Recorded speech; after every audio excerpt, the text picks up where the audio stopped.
¿Cómo vivía la población negra en Estados Unidos antes de que surgiera el movimiento por los derechos civiles? De las 8.289.782 personas libres que habitaban en los 15 estados esclavistas, 393.967 personas tenían esclavos, lo que hace que el dueño promedio tuviera unos 10 esclavos. La mayoría de los esclavos eran propiedad de los dueños de las plantaciones, que son definidas por los historiadores como aquellos que tenían 20 o más esclavos. El 95% de las personas de raza negra vivían en el sur, representando un territorio de la población de esa región. Por comparación, en la zona del norte las personas solo representaban el 2% de su población. El trabajo de los esclavos fue un factor importante en la acumulación de riqueza en los Estados Unidos en la primera mitad del siglo XIX. El movimiento por los derechos civiles de la población negra en Estados Unidos fue una larga lucha no violenta para extender el acceso pleno a los derechos civiles y a la igualdad entre la ley a los grupos que no los tienen, sobre todo a los ciudadanos afroamericanos. Inicia con el boicot a los autobuses de Montgomery en 1955. El 1 de diciembre de 1955, Rosa Parks, la madre del movimiento por los derechos civiles, se rehusó a levantarse de su asiento en un autobús público para dejárselo a un pasajero blanco. Fue arrestada, enjuiciada y sentenciada por conducta desordenada y por violar una ley local. Cuando el incidente se conoció entre la comunidad negra, 50 líderes afroamericanos se reunieron y organizaron el boicot de autobuses de Montgomery para protestar la segregación de negros y blancos en los autobuses públicos. El boicot duró 382 días hasta que la ley local de segregación entre afroamericanos y blancos fue levantada.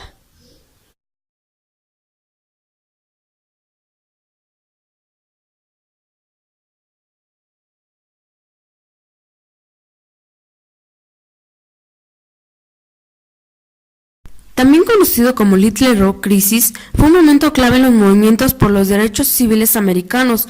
Tras la decisión de la Suprema Corte en el caso Brown, el Comité Escolar de Little Rock, Arkansas, votó en 1957 integrar el sistema escolar. La NAACP había elegido Little Rock para empujar por la integración en lugar del sur profundo, debido a que Arkansas era considerado un estado sueño relativamente progresista. Sin embargo, surgió una crisis cuando el gobernador de Arkansas, Orval Faubus, llamó a la Guardia Nacional de Arkansas el 4 de septiembre para evitar que 9 estudiantes negros, que habían demandado por el derecho a estudiar en una escuela integrada, pudiera asistir al instituto del centro de Little Rock.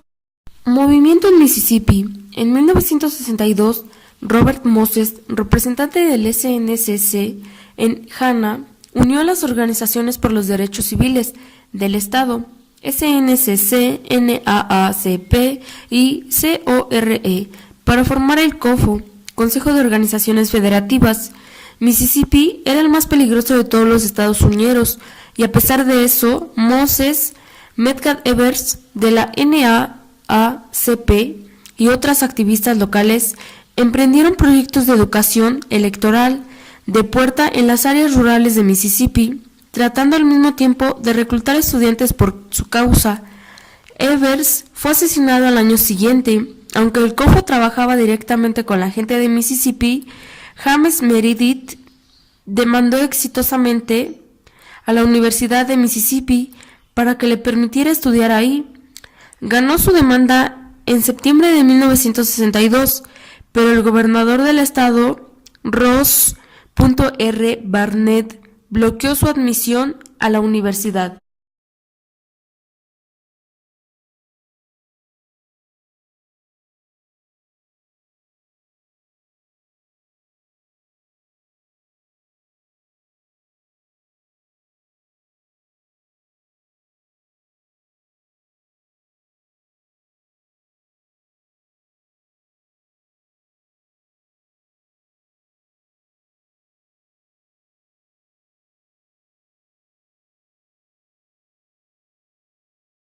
El movimiento de Albany, 1961-1967, algunos activistas estudiantiles habían criticado al SCLC y a otras organizaciones por los derechos civiles por no haberse comprometido con los viajes con la libertad.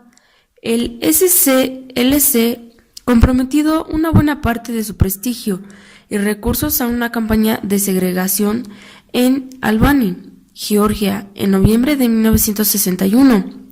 King, que había sido criticado personalmente por algunos activistas del SNCC por su distancia de los peligros enfrentados por organizadores locales, intervino impersonalmente en la campaña dirigida por organizadores del SNCC y por líderes locales.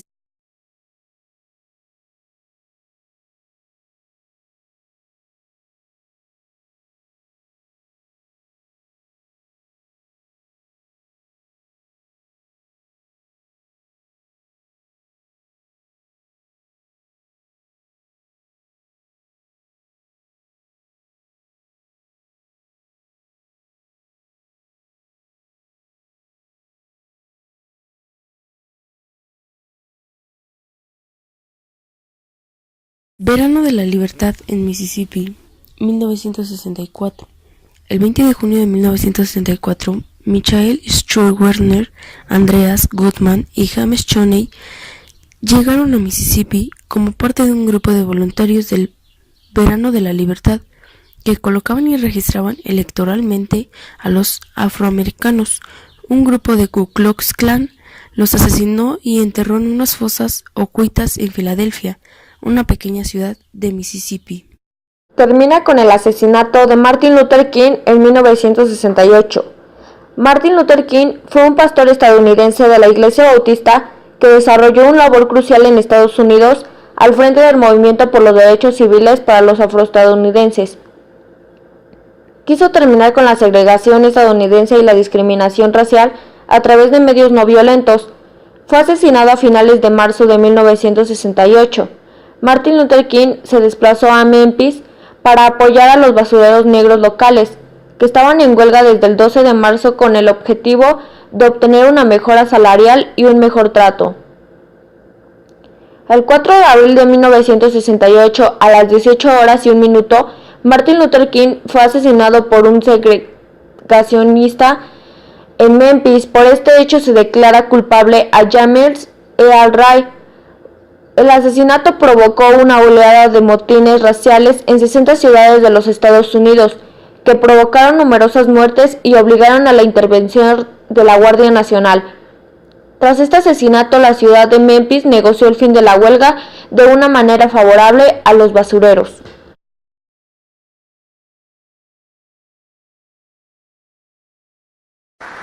I still have a dream. It is a dream deeply rooted in the American dream. I have a dream that one day this nation will rise up, live out the true meaning of its creed. We hold these truths to be self-evident, that all men are created equal. From the prodigious hilltops of New Hampshire, let freedom reign. From the mighty mountains of New York, let freedom ring from the heightening Alleghanies of Pennsylvania. Let freedom ring from the snow-capped Rockies of Colorado. Let freedom ring from the curvaceous slopes of California. But not only that, let freedom ring from Stone Mountain of Georgia. Let freedom ring from Lookout Mountain of Tennessee. Let freedom ring from every hill and molehill of Mississippi, from every mountainside. Let freedom ring, and when this happens, when we allow freedom ring, when we let it ring from every village and every hamlet, from every state and every city, we will be able to speed up that day when all of God's children, black men and white men, Jews and Gentiles, Protestants and Catholics,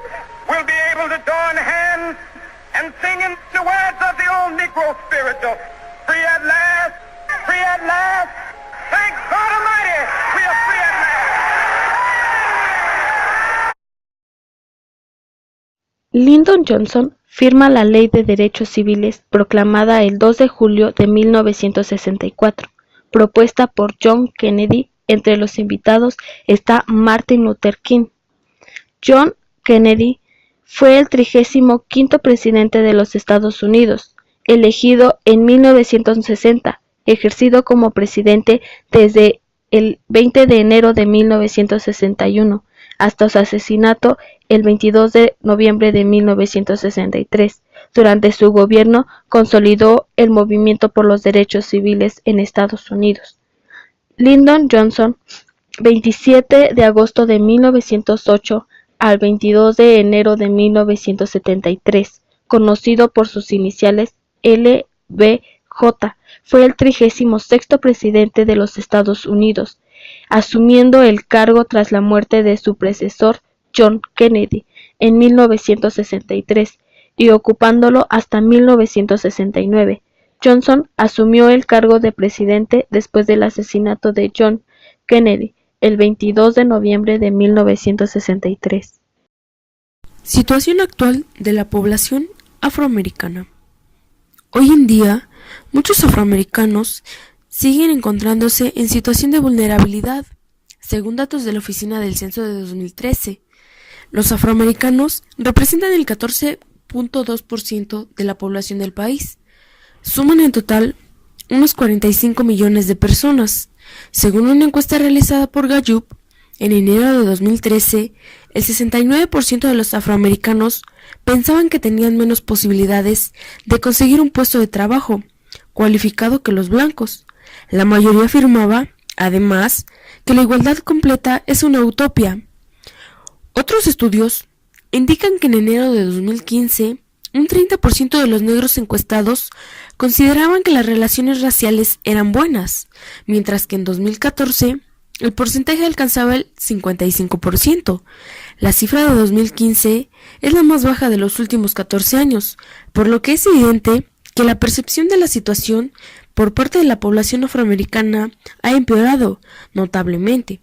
En 1970, menos de un 10% de afroamericanos tenían estudios universitarios. Según un estudio de Harvard, esta cifra alcanzó el 21% entre los jóvenes de 40 años.